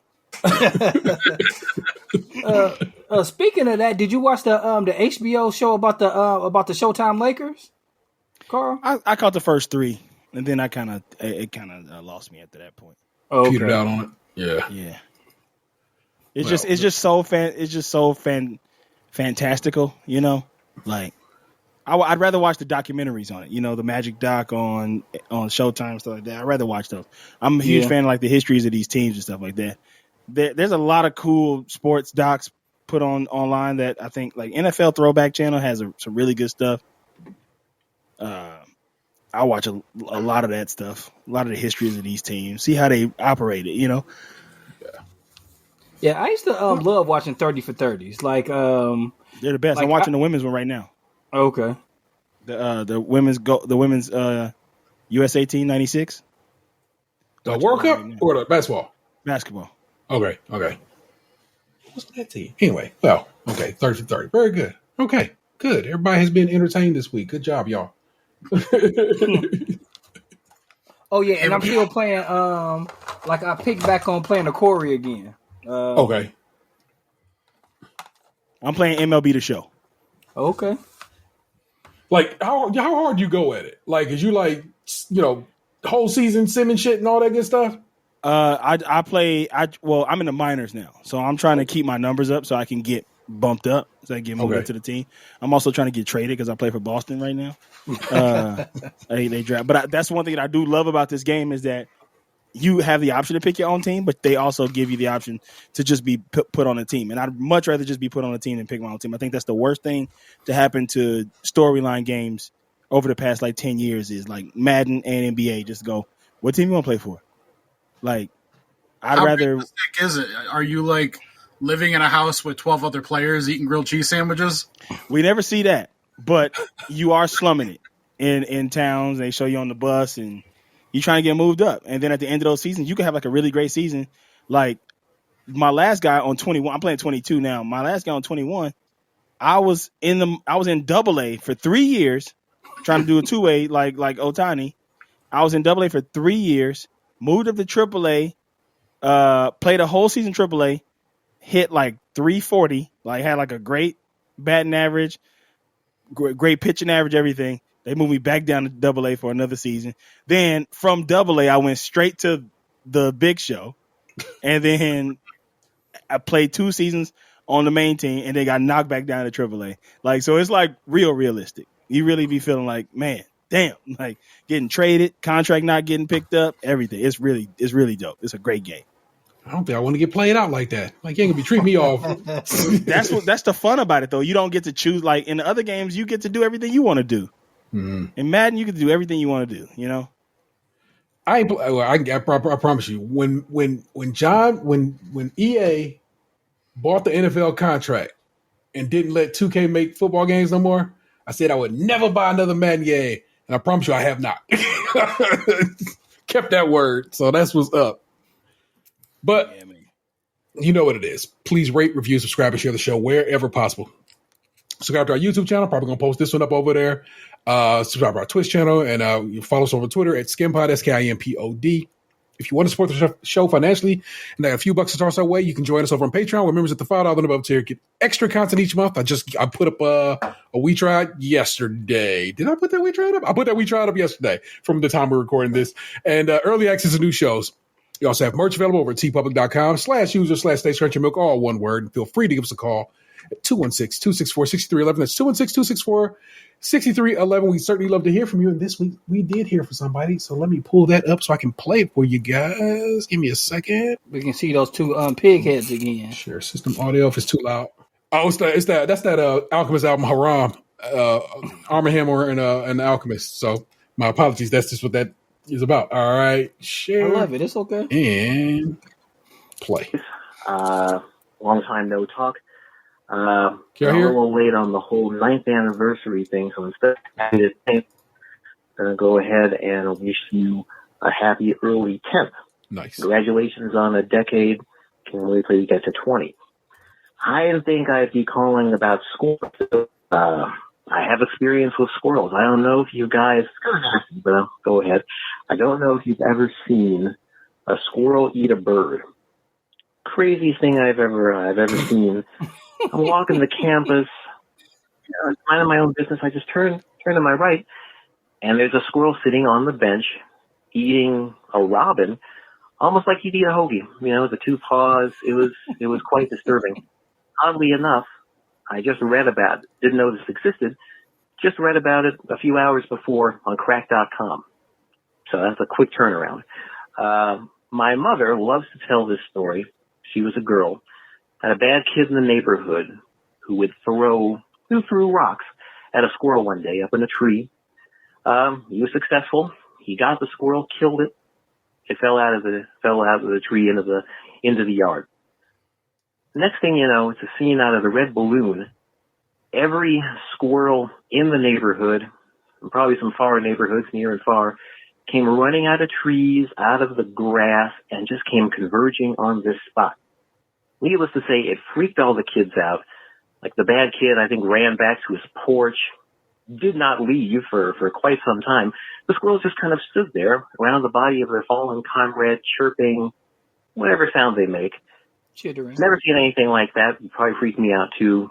Kid was probably never heard from again. But who knew squirrels were that fascinating? But that's it. Again, happy anniversary, and can't wait for the next one. All right. Thank you. Hello, guys. All That was great. right. There we go. I'm about to say, did I stop that? Well, thank you for the support, the voicemail, and showing us love. Thank you for give us a happy anniversary shout out. That might have been the Squirrel King that your dude murdered, and they came to mourn their king. That's a sad situation. It's weird that your mama lived that. It's weird you saw a squirrel eat a bird. That's also weird. All these things are strange to me. First, that squirrel crowd was because, growing up, all I saw was brown, and then as time's gone, I've seen red, black. Was it the nation of squirrels just coming together? The Nation of Squirrels might be your show title. So thank you for that, Daniel. It takes 100,000 squirrels to hold us back. Carl, man, thank you so very much for coming through, man. I that's me getting over my own damn self and just reaching out. Carl Ben said he would come and do the show, and that's me worrying that I'm bothering people, and I am trying my best to get over that fucking hump. And so thank you so very much for putting time aside for us and jumping on with us, man. It is a pleasure to have you. It's the homie. I know we're not, I know it is a lot of parasocial shit, but like I said, I really consider you a good friend. Like I said, I talk about you all the time. I'm super proud of all that you have done, all you keep succeeding at. Y'all should really be fucking around watching Grand Crew. It's on Hulu and Peacock. Go watch all that and enjoy every bit of it because it's a great show and I really love it. Anything you want to share with everybody and anybody? Yeah, man, I just want to say thank y'all for having me on. Thank y'all for your support. Y'all have been there from the beginning, man, engaging and stuff like that. And it don't be too many of us engaging with my work. And I do want my people to like what I do. You know what I mean? Yeah. And so it's no offense to you, my brother. Except for what you said about Lamar Jackson, full offense. But these guys, when I met them in Cleveland, I was like, oh, hell yeah. Because it was starting to feel like between the Twitter replies I was getting and Instagram DMs I was getting, it was starting to feel like, man, black people don't know I exist. And I feel like I'm pretty good at this. So it's like, I'm glad that I make y'all proud, man. I appreciate that. And I appreciate y'all support. So thanks so much for having me on. And yeah, man, thanks a lot. Yeah, thank you for being so generous with your time. We've been doing this for a long, long time. And the fact that if you don't know this guy's work, just off podcast alone, go to Stitcher and just put in Carl Tart. Carl is the king of podcasts. He is like Lil Wayne in the early 2000s with hopping on the beat and murdering it. I appreciate that.